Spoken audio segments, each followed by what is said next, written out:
Well, Jared, you're here filling in for our very own Chris Butler, who is on a well-deserved vacation. So what's going on up there out to launch this month? Well, boy, I got to say, Dr. Reitzel, there is a lot happening down at the Cape in Florida. And hopefully I can fill Chris's shoes. They're pretty big ones and pretty good ones to fill. Well, I'll introduce you a little bit. Jared's one of our amazing museum guides at Griffith Observatory, and you are one of the people that's always rushing off to watch these rocket launches whenever they happen from Vandenberg, and you do an amazing job getting others excited about it. So you're the right man for the job. So take it away. All right, thank you. And just going to be starting to talk about SpaceX's Falcon 9 and just how much it's actually been launching in the past month. So I want to start off actually in April, which is a little bit before the previous episode of All Space Considered. And that would have been on April 29th. It launched a Starlink mission then, and then we had another launch on May 6th. And yes, indeed, it was a Starlink. And then on the 13th, we had, you guessed it, another Starlink launch. This one, however, was not out of Florida. This one was through Vandenberg here in California. And we'll actually talk in just a little bit about what you can go see coming up in the next couple of months.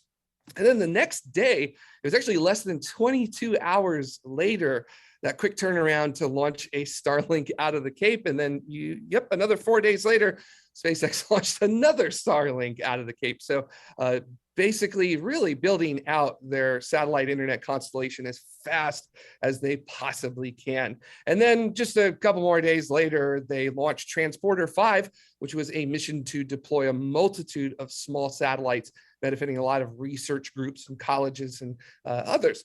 So this ridiculous cadence is something that has not been seen since the deep space age of the 1960s. We're talking 6 launches in 26 days from April 29th to May 25th. And if we really want to extend it out a little bit further, we could go all the way back to April 1st, and SpaceX has done 11 launches in 54 days. So they were talking about launching once every week this year, and they are well on their way to making that happen. So best of luck to them. And there will be a few launches coming up that you may want to keep your eyes on if you're going to be able to make it out to Vandenberg here in California.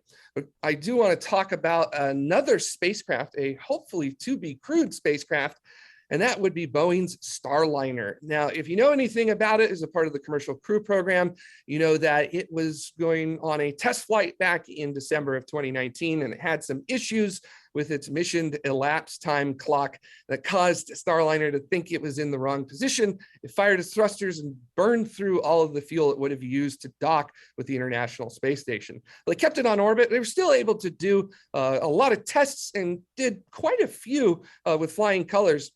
But when they were coming back, they separated the service module, and they almost had an incident where it would have recontacted or hit the heat shield on STARLINER, and that would have been very bad. Luckily, they caught that before that would have happened, but still not great that that was going to happen to begin with. So the orbital flight test 1 back in December 2019 was considered a partial failure, and Boeing agreed with NASA that they needed to refly it.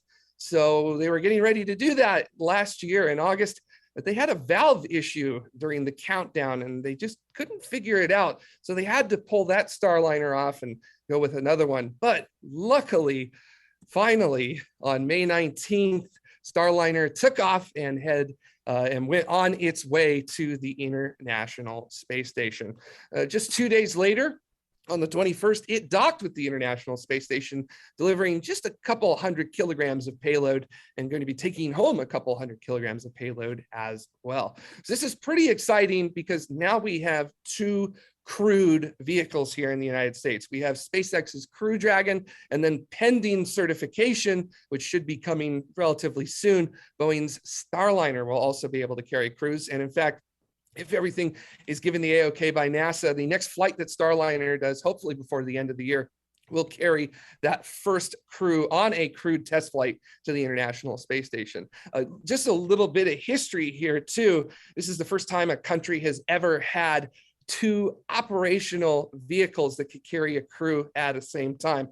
So Gemini and Apollo here in the United States was pretty close. And in the Soviet Union, you did have the Soyuz and Buran, their own version of the space shuttle at the same time. But Buran just flew a test flight. So to me, at least, it doesn't really count. So the United States here coming in and getting that first multi-crew vehicle thing with it. And then, as you mentioned, Dr. Reitzel, Orion coming up soon as well. So then we would have 3 crew-capable vehicles here in the United States.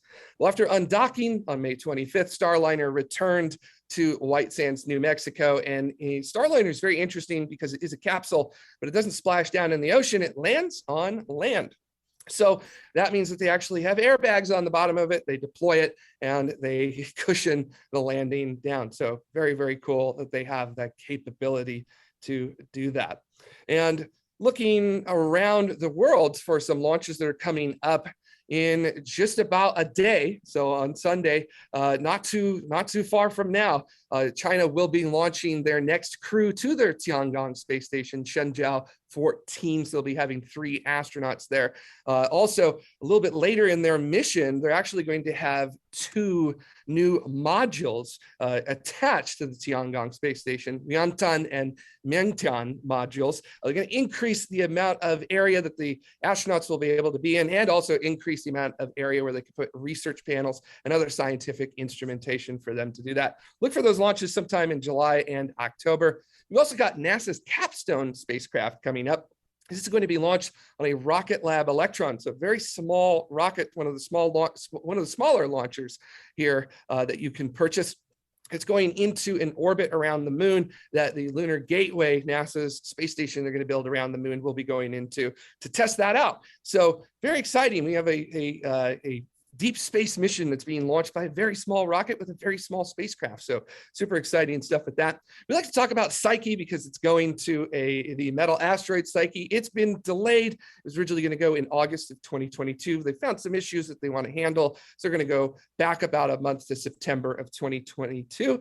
It is launching on a Falcon Heavy, so should be able to handle that push to the right of a month pretty well. And then Space Launch System going to be rolling out once again to the pad to test it on June 5th, and that fueling test should occur sometime around June 19th.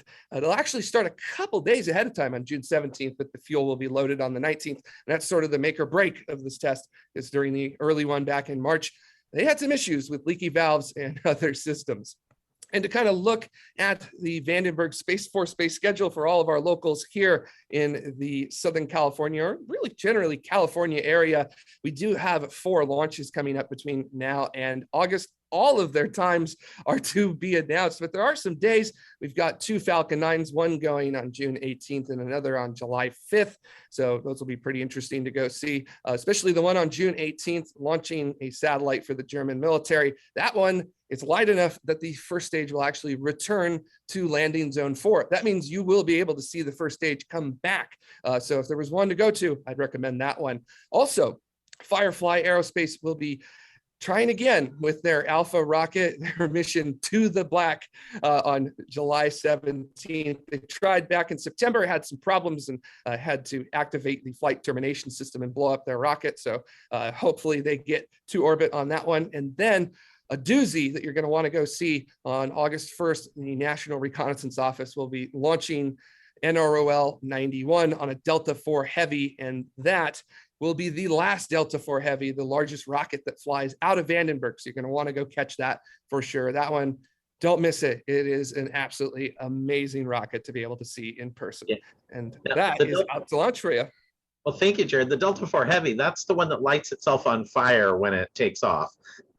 Yeah, builds up a huge amount of hydrogen below it to start up the turbo pumps in its engine, and it ignites that hydrogen, and a big column of fire, almost 150 feet long, traverses up it. And that's why it's one of my favorite rockets. It lights itself in order to get going.